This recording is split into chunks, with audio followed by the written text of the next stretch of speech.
Social exchange theory looks at relationships through an economic model.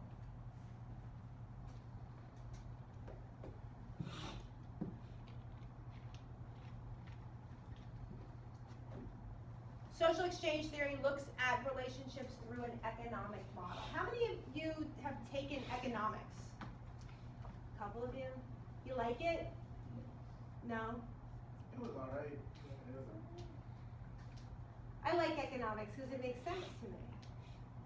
It all kind of comes back to cost and reward, right? This is basic consumerism. Cost and reward. How much are you willing to pay for something? Let's take, for example, my water. As usual, I was running late, so I had to go to the vending machine and get this water that is not even real water. It's purified water, so who knows what it started out as. It could have been mud. Now it's water, and I had to pay $2 for it. Did you also go to the vending machine and get your $2 water? Yeah. But I really feel like I need water when I lecture because my throat gets dry. And you've seen me lecture without it, and I'm like, so I had to get my water. I'm willing to pay my $2 to get my water. Who else brought water? Nicole, you got a Poland Spring. How much did you pay for that?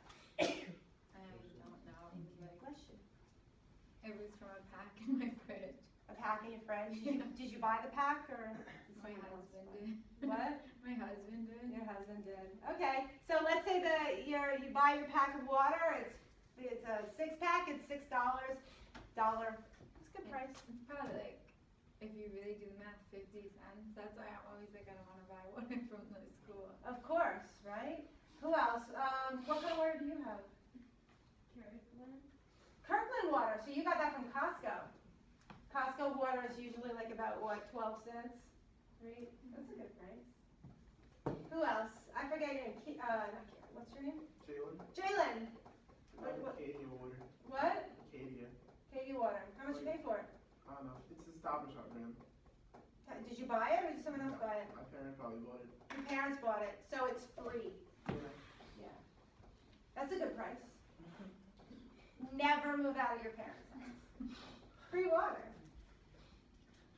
Bakar? My friend drinks Fiji water. Fiji water's Yeah, expensive. all the time. And maybe one of the reasons he does it because to show people that he has money. Yes. Look at how wealthy I am with my fancy Fiji water. I hate it. Like, oh my God, put it away. But Fiji water, I mean, that's expensive. It's like, I mean, I think it's like $2 at 7-Eleven. It's kind of expensive. Anybody here, you go to a movie theater and you buy water? How much does it cost there? Like $6. $4. But you buy it because you're eating this salty popcorn, and you know you can't wash it down with soda because you're already eating crap. You need something healthy. So I'll buy my $4 water when I'm watching the movie. How about Madison Square Garden? You go there to see the Rangers. How much does it cost? Not even worth it at that point. It's like $9. $9 for a water.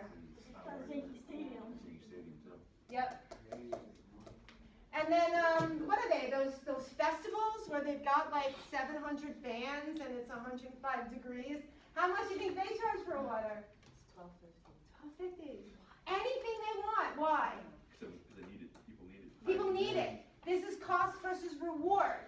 If I need something, I am willing to spend whatever you want to sell it for. That's cost versus reward. Relationships are the same way. Cost versus reward. How much does something cost versus what's the reward? So I'm going to use an example. I'm going to use an example from someone whose name I guess I should be learning, but I don't. Lizette? Okay. So Lizette has a friend. We're going to call her Sarah. And Sarah is awesome. She's awesome. She's like hysterically funny. Lizette and Sarah hang out all the time, and Sarah like makes Lizette laugh constantly. They could sit on a couch and just tell jokes for 9 hours straight. She's the best. She's such a good listener. Every time Lizette has a problem, Sarah's got an answer. We love Sarah. She's great. Very sweet. Very nice. Sarah's dad is the head of BMG Music. So he gets a lot of tickets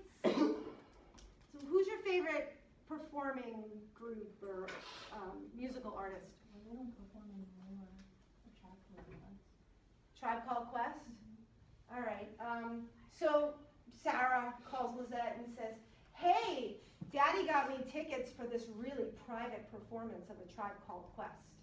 You want to go? And Lizette's like, sure.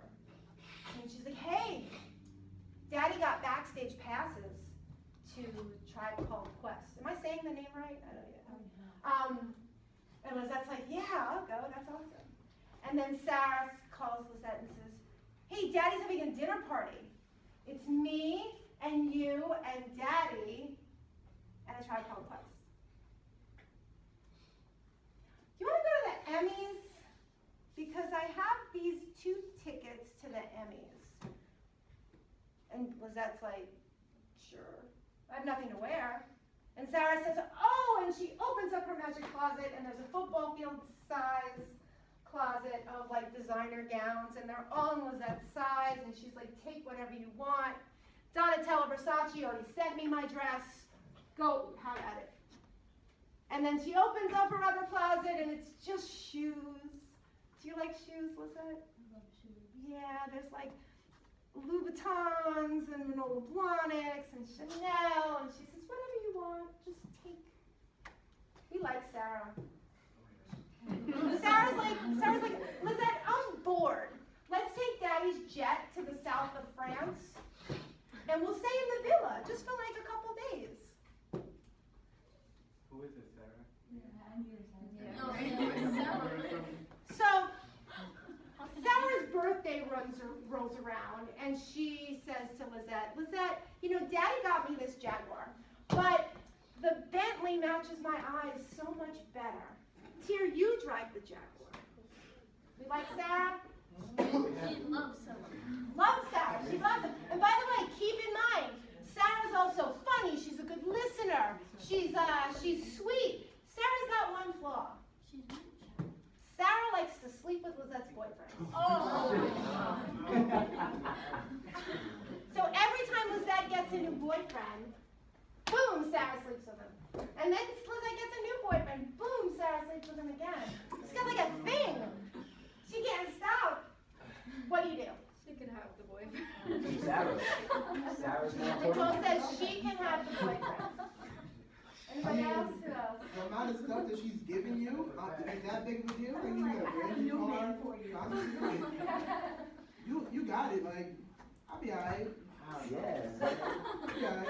There's a lot of guys. Or what if I have a fake boyfriend? I wouldn't tell her. Yeah, you know what that's called? It's called a beard. You get a beard, and that's the fake boyfriend. You can be like, yeah, go ahead, sleep with him, sure. I'm going to the Grammys in my Jaguar. Anybody else? Jessica, what do you think? What do you do?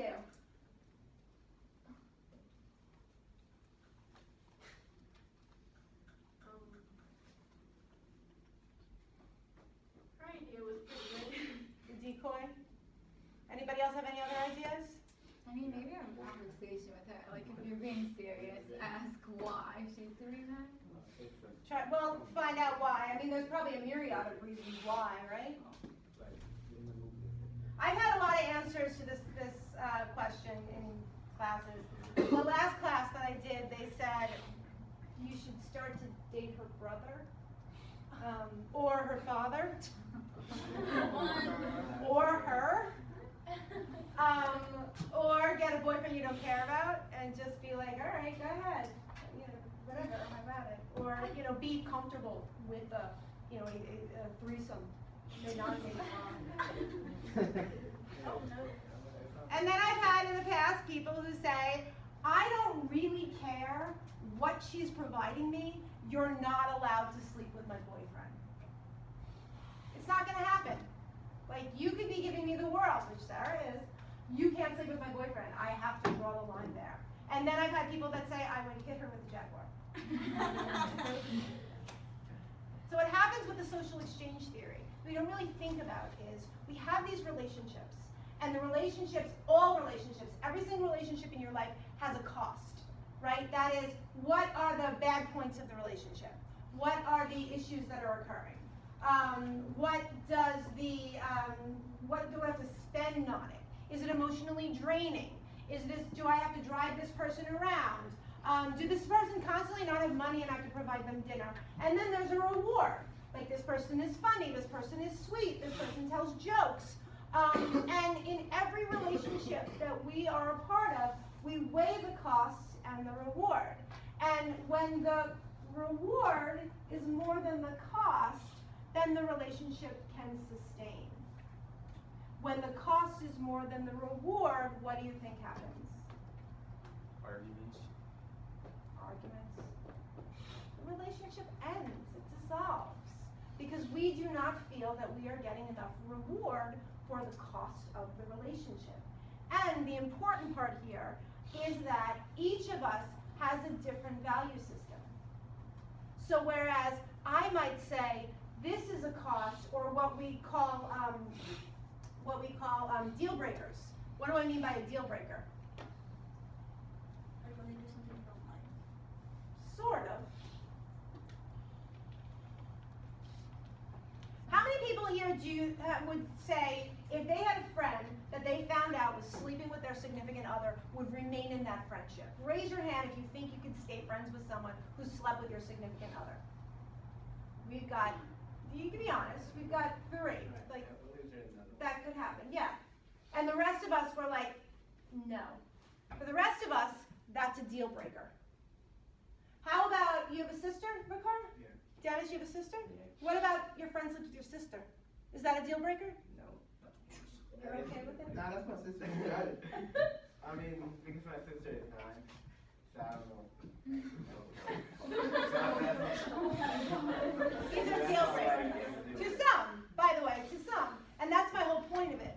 That everybody's got a different value system and everybody places different, a different value on these different costs. So, and I always say, this explains why your friend is still dating that jerk, because they have a different value system. What's important to them might be that they're with somebody that constantly makes them laugh, or that they're with somebody who has earning potential in the future, or that they're with somebody that is the right religion or the right height or the right race for that matter, and those are what's important to them. And maybe this isn't a deal breaker, maybe fidelity isn't a deal breaker, or maybe education isn't a deal breaker, or maybe height isn't a deal breaker.